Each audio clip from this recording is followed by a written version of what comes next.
नाशिकचे पालकमंत्री गिरीश महाजन यांनी मंत्री छगन भुजबळ यांना जोरदार टोला लगावलेला आहे। भुजबळ साहेब, तुम्ही आमच्या कामांकडे बघा, आम्ही जळगावचे आहोत म्हणून आमच्याकडे बघू नका असं त्यांनी म्हटलंय। तर मुख्यमंत्री येणार म्हणून रस्ते चकाचक केल्याचा टोला भुजबळ यांनी लगावलेला आहे।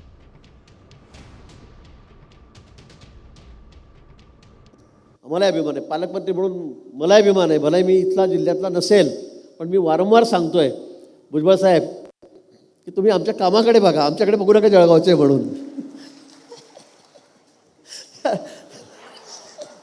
बरं झालं भुजबळ साहेबांचं भाषण माझ्यानंतर आहे की नाही मला माहीत नाही, नाही तर ते नाही असं समजून मी बोलतोय, कारण मला काहीतरी पण त्यांना टोमणे बसणार नाहीत। मुख्यमंत्री महोदय, आपले मी फार फार आभार मानतो। याचं कारण आज मोटारीनं तुम्ही मुंबईवरून नाशिकला आलात। मी काल आलो, नेहमीपेक्षा अर्धा एक तास लवकर आलो। याचं कारण सगळे गाड्या बिड्या लावून जे आहेत ना, रस्त्याचे खड्डे बिड्डे जे आहेत अगदी त्या सगळीकडे बुजवलेले काम चांगलं चाललं होतं। माझं म्हणणं की तुम्ही दर महिन्याला यायला पाहिजे।